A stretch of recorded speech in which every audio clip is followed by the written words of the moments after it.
যদি ফিতা দিয়েও আপনি মাপেন, তাহলে আমরা প্রত্যেক ব্যক্তি যেন দেখতে পাবো যে জন্ম থেকে নিয়ে এই পর্যন্ত যে বয়সটা আমরা পেয়ে গেছি, আর বাকি যে কয়দিন আমরা বেঁচে থাকবো, ফিতা দিয়ে মাপলে আপনি দেখতে পাবেন আপনার কবরটা নিকটে চলে আসছে। হয়তোবা যুবকরা সেটাকে ওইভাবে ফিল করে না, মেনে নিতে পারে না। যদি আমি আপনাদের সাথে একমত হই, তাহলে সেটা কয়েকটা ব্যক্তির সাথে হতে পারে, কিন্তু আপনি হয়তো ভুলে গেছেন এই যে আপনার ক্লাসমেট, এই যে আপনার সহপাঠী গতকালকেই না মোটরসাইকেল অ্যাক্সিডেন্টে মারা গেল, হয়তো আপনি তাদের একজন হতে পারতেন। এই তো ওই যে বন্যায় ভেসে গেল, এই যে কেউ কোনো বাচ্চা দেখে না পুকুরে পড়ে মারা যাচ্ছে, ইলেকট্রিক শর্ট লেগে মরে যাচ্ছে, বজ্রের আঘাতে মরে যাচ্ছে, সাপে ধ্বংসন করে মেরে দিল, কত কি হতে পারে অ্যাক্সিডেন্টে, অহরহ মানুষ মরতেছে। তাহলে আপনি এই কথাটাকে ছুঁড়ে ফেলে দিতে পারেন না, কারণ মৃত্যুটা আমাদের এত নিকটে যে জন্ম থেকে নিয়ে যতটা দূরে আমরা এসেছি, বরং মৃত্যু কিন্তু তার থেকেও নিকটে। এজন্য বলা হয়েছে এর তাহালাতে দুনিয়া মুদবিরান, পৃথিবী কিন্তু তোমার কাছ থেকে পিঠ ফিরিয়ে চলে যাচ্ছে। আমাদেরকে একটা মিডল পয়েন্টে দাঁড় করিয়ে দেওয়া হয়েছে, ওখান থেকে পৃথিবী আমাদের কাছ থেকে অনেক দূরে সরে যাচ্ছে এবং কবর কিন্তু আমাদের দিকে ধেয়ে আসছে। এটা প্রায় বক্তব্যে আমি বলে থাকি, এটা একটা আমার উদাহরণ হচ্ছে চলন্ত সিঁড়ির ন্যায়। একজন ব্যক্তি যখন কোনো একটা চলন্ত সিঁড়ির মধ্যে পা রাখে, যেমনি সেটা চলতে শুরু করে, আপনি দেখতে পাবেন আপনি যেমনি উপর দিকে উঠতেছেন, নিচের ফ্লোরটা কিন্তু আপনার কাছ থেকে ততটাই দূরে সরতে থাকে। চলন্ত সিঁড়ির বেল্টের কাজই এটা। যে সমস্ত বেল্টগুলোর মধ্যে পাথর ভাঙা হয়, গাছ ফাড়া হয়, বেল্টের মধ্যে দেখেন মালটাকে উঠিয়ে দিয়েছে, বেল্ট টেনে ওটাকে তার আপন গন্তব্যে নিয়ে যাচ্ছে। আমরা ঠিক ওই একই অবস্থায় আছি। আমাদেরকে একটা বেল্টের মধ্যে, একটা চলন্ত সিঁড়ির মধ্যে আল্লাহ সুবহানাহু ওয়া তাআলা দাঁড় করিয়ে দিয়েছেন, কেউ থেমে নেই। যেই দিন থেকে আমাদের জন্ম হয়েছে তা থেকে বহু দূর আমরা কিন্তু পদার্পণ করে চলে আসছি। আর কিছু দূর গেলেই আমাদের কবর, আর কিছু দূর পরেই হচ্ছে আমাদের পরকাল। কিন্তু আমরা বেখেয়ালি থেকে গেছি। আমরা ওই পেছন দিকে তাকিয়ে থাকি, কিন্তু সামনের দিকে তাকাই না যে সামনের দিনগুলো কতটা মারাত্মক হতে পারে, কতটা ভয়াবহ দিন আসতে যাচ্ছে, এটা আমরা ভুলে গেছি। তো তিনি বলতেন যে পরকাল তোমার সামনের দিক থেকে ধেয়ে আসছে। আর জেনে নয় প্রত্যেকটা জগতেরই কিছু না কিছু সন্তান থাকে। তার মানে এই প্রত্যেকটা জগতের জন্য কাজ করে যাচ্ছে এমন অসংখ্য মানুষ আছে। বহু মানুষ আছে যারা শুধু দুনিয়ার জন্য বেঁচে আছে, দুনিয়ার জন্য কাজ করে। আর এমন কিছু মানুষ আছে যারা পরকালের জন্য কাজ করে, পরকালের জন্য বেঁচে আছে। তো তুমি পরকালের সন্তান হয়ে যাও। কোন আবনাইল আখিরাহ, তুমি ওই পরকালের দিকে যারা ঝুঁকে গেছে, পরকালমুখী যারা, তুমি তোমার নামটা তাদের সাথে লিখিয়ে নাও। ওয়ালা তাকুনু আবনাইদ দুনিয়া, আর তুমি দুনিয়াদারদের সাথে তোমার নামটা লিখিও না। দুনিয়ার সন্তান হয়েও না তুমি, কারণ এই দুনিয়া তোমার কাছ থেকে সরে যাবে একসময়। দুনিয়া কোনো ব্যক্তিকে আজ পর্যন্ত স্থায়িত্বভাবে টিকিয়ে রাখতে পারেনি, বরং এই দুনিয়ার মাটি স্থায়িত্ব নয়, স্থায়িত্ব দেওয়া হয় না, স্থায়ী নয় এই মাটি। আল্লাহ বলছেন সবকিছু একসময় ফানা হয়ে যাবে। ফানা, কুল্লু মান আলাইহা ফান, যেটা আল্লাহ সুবহানাহু ওয়া তাআলা সূরা রহমানে বলেছেন। 26-27 নম্বর আয়াতগুলিতে আপনি পেয়ে যাবেন যে কুল্লু মান আলাইহা ফান। এই ফান যেটাকে আপনি দেখতে পাবেন ট্রান্সলেট করা হয়েছে ডাইং হয়ে যাওয়া, পাসিং হয়ে যাওয়া, ভ্যানিশ হয়ে যাওয়া, যেটাকে বোঝায় এর অস্তিত্বই থাকবে না। তো সব কিছু এরকম ফানা হয়ে যাবে। আমরা তো যাবই, বরং এই জমিনে যে যা কিছু করতেছে এই জমিনেই থাকবে না, আল্লাহ বলে দিয়েছেন। অতএব এই জমির জন্য যদি কোনো ব্যক্তি স্থায়ীভাবে কিছু করার চিন্তা রেখে থাকে, তাহলে সে বোকা ছাড়া কিছু না। কারণ আমাদের আসল স্থান হচ্ছে পরকাল, মরার পরে সেটা শুরু হবে। তো তিনি বলছেন যে পরকালমুখী হয়ে যাবে, তোমার নামটা ওখানে লিখিয়ে নাও। তারপরের যে জুমলাটা খুব সেন্সিটিভ, অত্যন্ত চমৎকার একটা উপদেশ। তিনি বলেছেন আলিয়াউমা আমালুন ওয়ালা হিসাব, আজকে দেখো শুধু আমল করার দিন, কোনো জবাবদিহিতা নাই। আল্লাহর ফেরেশতা এসে তোমাকে ধরে নেয়নি যে বান্দা তুই এখন হারামটা কেন খালি, বলে না কোনো ফেরেশতা এসে। সালাতের আজান হয়ে গেছে, যারা সালাত আদায় করেননি, রাস্তাঘাটে মাঠে ঘাটে ছিলেন, আল্লাহর ফেরেশতা এসে আপনার গলাটাকে চেপে ধরে বলেনি বা কালারটাকে ধরেনি যে চল মসজিদে চল। আজকে কোনো হিসাব নেওয়া হবে না। আজকে হয়তো অধিকাংশ বাপ মা সেই দায়িত্ব থেকে মুখ ফিরিয়ে নিয়েছে। বাপ মা সন্তানকে বলে না যে তুই সালাত আদায় করেছিস কি করস না। বাপ মা মেয়েকে বলে না তুই পর্দা কেন করিস না, পর্দাবিহীন ঘর থেকে বের হতে দিয়ে দেওয়া যাবে না, বাপ মা বলে না। কোনো হিসাব নেই। একটা আল্লাহ সুবহানাহু ওয়া তাআলার পক্ষ থেকে কোনো জবাবদিহিতা নেওয়া হচ্ছে না, প্রশাসনিকের পক্ষ থেকে কোনো ব্যবস্থা নেওয়া হয়নি, মুসলিম সমাজের নেতৃস্থানীয় ব্যক্তিরা কোনো পদক্ষেপ নেয়নি যে ইসলামটাকে কিভাবে বাস্তবায়ন করা যায়। যারা ইসলামের খেলাফ চলে তাদের কাছ থেকে আমরা জবাব নেই। এই দায়িত্ব সবাই হাত উঠিয়ে নিয়েছে, কেউ দায়িত্ববান নয়। রাষ্ট্রের নায়ক দায়িত্ববান নয়, যারা এলাকার কাউন্সিলর, চেয়ারম্যান, মেম্বার, তারাও এটার ক্ষেত্রে ইন্টারফেয়ার করে না। তারা শুধু নামকে আসতে মানে চেয়ারে বসতে হবে সেই জন্য চেয়ারম্যান, কিন্তু তার কাজ ভিন্ন।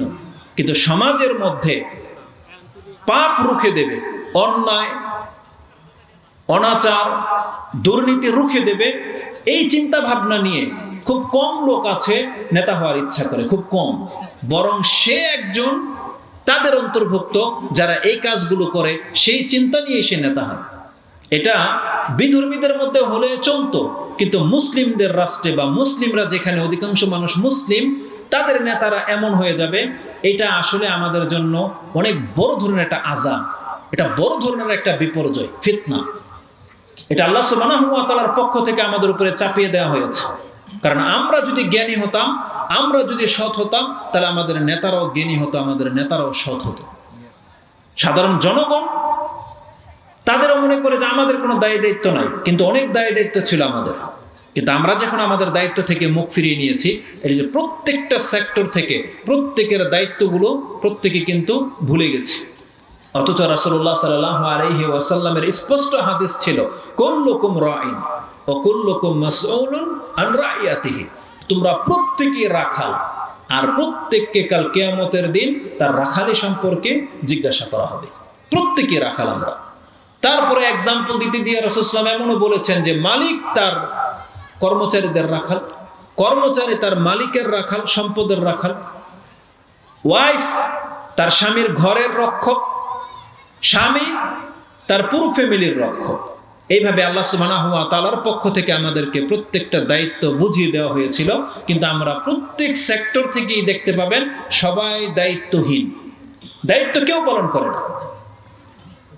তো কথা হচ্ছে যে এই পৃথিবীতে এখন এক একটা যুবক এমন হয়ে গেছে, আমি আমার ব্যক্তিগত জীবন থেকে বলি, আমরা অতটা বয়স পাইনি এখনো, কিন্তু আজ থেকে 20 বছর আগে যান, 20 বছর আগের একটা যুবক কোনো মেয়ের সাথে সম্পর্ক রাখবে, এটা তার জন্য অনেক টাফ ছিল, যেটা বর্তমানে সেই বাধাবিঘ্ন নাই। আমাদের এই 20 বছর আগে মোবাইল ছিল না, কন্ট্যাক্ট করার জন্য সহজ কোনো ব্যবস্থা ছিল না, যোগাযোগের ব্যবস্থা ছিল না। হয় বাপ না হলে ভাই, কেউ না কেউ মেয়েকে বাধা দিত, জবাব জিজ্ঞেস করতো কোথায় যাবি, কেন যাবি। কিন্তু বর্তমানে কিছুই নেই, সেই জবাবদিহিতাটা নেই। যখন তখন যার ইচ্ছা ঘর থেকে বেরিয়ে যাচ্ছে, কোথায় যাচ্ছে কোনো জবাবদিহিতা নেই। তো এখন পাপ করা যুবকদের জন্য খুব সহজ হয়ে গেছে, খুবই সহজ, যেটা ইতি 20 বছর পূর্বে এতটা সহজ ছিল না। পাপ ছিল কিন্তু কোনো কঠিন ছিল, কিন্তু বর্তমানে সে পাপটা একেবারে সহজ হয়ে গেছে। 20 বছর আগেও যারা অশ্লীল ছবি দেখে মোবাইলে, 20 বছর আগে সেটা ছিল দুর্লভ, খুব টাফ, যেহেতু নেট ছিল না আর এগুলো প্রকাশ্যে বিক্রিও হতো না। কিন্তু নেট আসার ফলে এতটা উন্মুক্ত হয়ে গেছে যে প্রত্যেকের পকেটে পকেটে প্রত্যেক পার্সোনাল সময়গুলোতে সে চাইলে এখন বের করে দেখতে পারে। আর সবাই যখন পৃথক পৃথক অন্যায় কাজে লিপ্ত, তখন পাশের ছেলেটা মোবাইল নিয়ে কি করতেছে, মার দেখার ফুরসত নাই। মা মোবাইল নিয়ে কি করতেছে, স্বামীর দেখার ফুরসত নাই, কারণ সেও আরেকটা পাপে জড়িত। মানে যার যার পার্সোনালিটি নিয়ে সে এখন ব্যস্ত, যার ফলে কেউ কারো জবাব নিবে এই যোগ্যতা হারিয়ে ফেলেছি আমরা। তো আলী রাদিয়াল্লাহু তাআলা সে কথাতে ফিরে আসেন, বলছে আল ইয়াউমা আমালুন, দেখো আজকে শুধু তোমাকে আমল করতে বলা হবে, বলা হয়েছে, কিন্তু তুমি কেন করলে না, করছো না কেন, ভুল কেন করলা, এটা জবাব দেহিতার মতো কেউ নাই, বাকি নাই কেউ। একটা আল্লাহর পক্ষ থেকে সেটা করা হবে না। আর আমাদের যেমনটা বললাম, পুরো বিচার বিভাগ এই সম্পর্কে উদাসীন। কোন সেক্টরে এই দায়িত্বটা পালন করা হয় না। এমনকি বাপ মা, যার উপরে সব থেকে বড় দায়িত্ব ছিল, সে বাপ মা পর্যন্ত এই দায়িত্ব থেকে মুখ ফিরিয়ে নিয়েছে। কিন্তু গাদান, আগামীকাল কি হবে? বলছে আগামীকাল হিসাবুন ওয়ালা আমাল, সেখানে তোমাকে আমল করতে বলা হবে না, সেখানে শুধু তলব করা হবে, বান্দা বল ওই দিন কি করেছিলে, এটা কেন করেছিলে, ওটা কেন করলি না, সালাত কেন আদায় করলি না। এইভাবে আল্লাহ সুবহানাহু ওয়া তাআলার পক্ষ থেকে জবাব চাওয়া হবে। তো এই জবাবদিহিতার ভয় না থাকার কারণে এবং সেই দিনকে নিয়ে চিন্তা ভাবনা না করার কারণে দেখা যায় যে আজকে আমাদের সমাজে অনেক বেশি পাপ হচ্ছে, অনেক বেশি পাপ। আমরা ভুলে গেছি যে আমাদেরকে যে সময়টা দেওয়া হয়েছে এটা খুবই সামান্য, এবং এই সময়ের মাঝে আমরা যা কিছু করছি না কেন প্রত্যেকটা কিছু নোট করা হচ্ছে আল্লাহর পক্ষ থেকে। প্রথমত আমাদেরকে যে সময়টা দেওয়া হয়েছে, আল্লাহ আমাদেরকে জানিয়েছেন, দেখো বান্দা, তোমার জীবন এবং মৃত্যুর মাঝে তোমাকে যে সময়টা দিয়েছি, এটা দিয়েছি মূলত আমি পরীক্ষা করার জন্য যে তোমাদের মাঝে কে আছে যারা ভালো কাজ করে। এটা আল্লাহ সুবহানাহু ওয়া তাআলা কোরআনের একাধিক আয়াতে বলেছেন, যেটা আপনি পাবেন সূরা কাহাফ 18 নম্বর সূরার 6-7 নম্বর আয়াতে, এবং এটা আপনি পেয়ে যাবেন সূরা মুলকে 66 নম্বর সূরা, তাবারাকার প্রথম সূরা যেটা সূরা মুলক 67 তার 2 নম্বর আয়াতে। ওই আয়াত আপনারা প্রত্যেকই জানা আছে। আল্লাহ সুবহানাহু ওয়া তাআলা কি বলেছেন? আল্লাযী খালাকাল মাউতা ওয়াল হায়াতা লিয়াবলুয়াকুম আইয়ুকুম আহসানু আমালা। তিনি সেই সত্তা যিনি তোমাদেরকে জীবন এবং মৃত্যুর মাঝে একটা সময় দিয়েছেন। এই যে জীবন এবং মৃত্যু সৃষ্টি করেছেন কেন? লিয়াবলুয়াকুম, যাতে করে তোমাদেরকে পরীক্ষা করা যেতে পারে, আইয়ুকুম আহসানু আমালা, এই সময়ের মাঝে কে সেই ব্যক্তি যে ভালো কাজ করেছে। এটা আল্লাহ সুবহানাহু ওয়া তাআলার পক্ষ থেকে পরীক্ষামূলক আমাদেরকে জানিয়ে দেওয়া হয়েছে যে এই সময়টা কিন্তু বান্দা তোমার কাছ থেকে আমি পরীক্ষা করে নেব যে তোমাদের মধ্যে কে আছে ভালো কাজে লিপ্ত। কিন্তু দেখেন আমাদের রেজাল্ট কি? ভালো কাজের সংখ্যা খুব কম, ভালো মানুষের সংখ্যা কম, খুবই কম। আল্লাহ সুবহানাহু ওয়া তাআলা বলছেন এই মানুষগুলো শুধু অন্যায় কাজেই লিপ্ত, কিন্তু মানুষ জানে না যে কত অন্যায় তার দ্বারা হয়ে গেছে, লাইফে কত পাপ সে করেছে, এটা মানুষ ভুলে গেছে। কিন্তু জেনে নেন, আল্লাহ সুবহানাহু ওয়া তাআলা বলছে, বান্দা এই সময়ের মাঝে তুমি যা কিছু করো না কেন তার সব কিছু নোট করা কিন্তু হচ্ছে, সব কিছু নোট করা হচ্ছে। একটা আয়াতে আল্লাহ সুবহানাহু ওয়া তাআলা এত চমৎকার ভাবে বলেছেন, বা স্পষ্ট, মানে আপনি যখন পড়বেন আপনার হিতাহিত জ্ঞান তো জেগে যাওয়ার কথা। আপনি পড়ুন সূরা মুজাদালা, এটা হচ্ছে 58 নম্বর সূরা। এই 58 নম্বর সূরার 6 নম্বর আয়াতে আল্লাহ সুবহানাহু ওয়া তাআলা বলছেন, একটা দিন আসতে যাচ্ছে, ইয়াউমা ইয়াবআসুহুমুল্লাহু জামিআন, আল্লাহ সেই দিন প্রত্যেককে হাসরের মাঠে জমা করবে। ওয়ায়ুনাব্বিউহুম বিমা আমিলু, আল্লাহ বলছেন ওয়ায়ুনাব্বিউহুম বিমা আমিলু, আমি সেই দিন প্রত্যেক ব্যক্তিকে দেখাবো যা তারা করেছে। বিমা আমিলু, সেটা ভালো হোক বা মন্দ হোক, আল্লাহ বলছেন আমি প্রত্যেককে দেখাবো তার এই সময়টুকুর মধ্যে সে কি করেছে পৃথিবীতে। আল্লাহ সুবহানাহু ওয়া তাআলা বলছেন আহসাহুল্লাহ ওয়া নাসু, তারা ভুলে গেছে, ওয়া নাসু, প্রত্যেক কর্মকার ভুলে গেছে সে এই দুনিয়াতে কি করেছিল তার এই সময়টুকুতে। কিন্তু আল্লাহ বলছেন আহসাহুল্লাহ, কিন্তু আল্লাহ সেগুলোকে লিখে রেখেছেন। ওয়াল্লাহু আলা কুল্লি শাইইন শাহিদ, আল্লাহ সব ক্ষেত্রে উপস্থিত। মানে আমরা যে কোনো পাপ করি না কেন, যে কোনো ভালো কাজ করি না কেন, আল্লাহ বলছেন বান্দা সেটা আমার সামনে হয়েছে। ওয়াল্লাহু আলা কুল্লি শাইইন শাহিদ, সব ক্ষেত্রে আল্লাহ উপস্থিত, সাক্ষী ছিলেন, আল্লাহ নিজেই সাক্ষ্য। কিন্তু আল্লাহ লিখে রাখার কথাটা কেন বলেছেন? যাতে করে আদম সন্তান আল্লাহকে অপবাদ দিতে না পারে। কারণ হাসরের মাঠে যদি আল্লাহ একাই বলে যে আমি সাক্ষী, আমার সামনে তুই এই কাজটা করেছিস, কিন্তু আদম সন্তান এত বড় গাদ্দার, ও আল্লাহকে পর্যন্ত মিথ্যা সাব্যস্ত করে দিতে পারবে। ও বলে দিবে যে আল্লাহ আমি তো এটা করি নাই, অস্বীকার করবে আল্লাহর কথাকে। এই জন্য আল্লাহ সুবহানাহু ওয়া তাআলা তার কথাটাকে বহাল রাখার জন্য আল্লাহ সাক্ষীর ব্যবস্থা করেছেন। আল্লাহ বলবে সেই দিন আমি তো সাক্ষী, আমি আজকে তোর ব্যাপারে সাক্ষী পেশ করবো না, তোর বডি তোর ব্যাপারে সাক্ষী দেবে। সেই দিন আল্লাহ সুবহানাহু ওয়া তাআলা শুধু জবানটাকে বন্ধ করে দেবে, সেই দিন আপনার হাত প্রকাশ্য বলে দেবে যে এই হাত দ্বারা কি হয়েছে। তখন পা বলতে থাকবে, দুই রান কথা বলবে, চোখ বলে দেবে, আমাদের বডি আমাদের বিপক্ষে সাক্ষী দেবে। খুব মারাত্মক কথা বলেছেন আল্লাহ সুবহানাহু ওয়া তাআলা।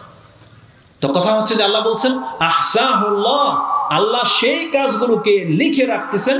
ওয়া নাসুহু, কিন্তু মানুষ সেগুলো ভুলে গেছে যে সে কি করেছে। আজকে সারাদিন আমরা কে কি করেছি এটা আমরা তো জানি, গতকালকে কি করেছি অধিকাংশ কিছুই ভুলে গেছি, যে আমাদের জবান দিয়ে কতগুলো খারাপ কথা বেরিয়েছিল, কতগুলো ভালো কথা বেরিয়েছিল, এটা আমরা ভুলে গেছি। কিন্তু আল্লাহ বলছেন না, আমি ভুলিনি, বরং আমি প্রত্যেকটাকে লিখে রেখেছি। এই আয়াতগুলো, আরেকটা আয়াত বলি, তারপর একটা চমৎকার একটা তথ্য আমি আপনাকে দেব। আল্লাহ সুবহানাহু ওয়া তাআলা, সেটা ছোট হোক বড় হোক, প্রকাশ্যে হোক গোপনে হোক, যে যা কিছু করতেছে সব কিছু আল্লাহর পক্ষ থেকে আল্লাহ বলছেন আমি এগুলোকে লিখে রাখার ব্যবস্থা করেছি। সূরা কফ 50 নম্বর সূরার 16 নম্বর আয়াতে আপনি জানেন আল্লাহ সুবহানাহু ওয়া তাআলা সেখানে কি বলেছেন। 16, 17, 18 এই আয়াতগুলো আপনি পড়ে নিন। তাতে বলছেন মা ইয়ানফিযু মিন কাওলিন ইল্লা লাদাইহি রাকিবুন আতীদ। আল্লাহ বলছেন মানুষের জবান থেকে এমন কোন জুমলা, এমন কোন ওয়ার্ড বা এমন কোন শব্দ, সাউন্ড বের হয় না যেটা বের হওয়ার সাথে সাথে লিখে রাখার ব্যবস্থা না করা হয়েছে। তার মানে যেই কোনো শব্দ আমাদের মুখ থেকে বের হয় তা আল্লাহ সুবহানাহু ওয়া তাআলার ফেরেশতাগণ সাথে সাথে লিখে নেন, সাথে সাথে, ছাড়া হয় না কোনো কিছুকেই। এই কথাগুলোকে লোকমান আলাইহিস সালাম, একজন পিতা, তার সন্তানকে এইভাবে উপদেশ দিয়েছিলেন, যেটা আপনি সূরা লোকমানে পেয়ে যাবেন। যে উপদেশগুলোর কারণে সূরার নামই রাখা হয়েছে সূরা লোকমান। একজন পিতা তার সন্তানকে উপদেশ দিয়ে এই কথাগুলোকে স্মরণ করিয়ে দিয়েছিলেন। তিনি বলেছিলেন ইয়া বুনাইয়া ইন্নাহা ইন তাকুম মিসকালা হাববাতিন মিন খারদালিন ফাতাকুন ফি সাখরা আও ফিস সামাওয়াতি আও ফিল আরদ ইয়াতি বিহাল্লাহ ইন্নাল্লাহা লাতীফুন খাবীর। হে আমার বৎস, প্রিয় সন্তান, তুমি জেনে নাও, তুমি যেখানেই থাকো না কেন, যা কিছু করো না কেন,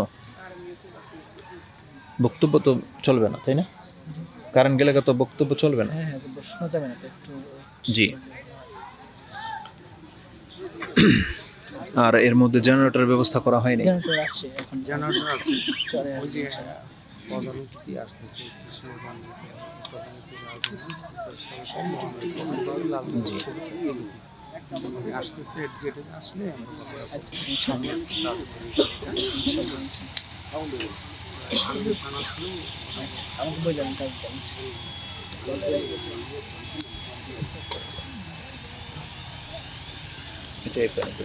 পরে যাবে, এটা আলাদা, আপনি এভাবে দিলে হবে না।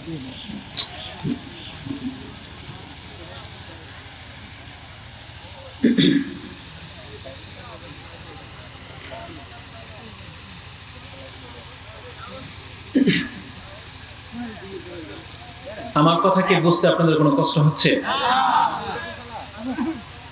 যতগুলো আমি আয়াত বলবো, আমি নিজের পক্ষ থেকে কোনো ব্যাখ্যা বলবো না, জাস্ট আল্লাহ সুবহানাহু ওয়া তাআলা 1400 বছর আগে যে আয়াতগুলো নাজিল করে রেখেছেন, আপনি শুধু দেখতে পাবেন যে এটা আপনার চরিত্রের সাথে মিলে যায় কিনা, বর্তমান সমাজের সাথে মিলে কিনা, শুধু সেটা আপনি দেখবেন। তাহলে বুঝতে পারবেন যে আল্লাহ সুবহানাহু ওয়া তাআলার কাছে আমাদের চরিত্রগত সম্পর্কে যে জ্ঞান আছে তার কতটা বাস্তবায়ন আমরা করে যাচ্ছি, আপনি দেখতে পাবেন আপনার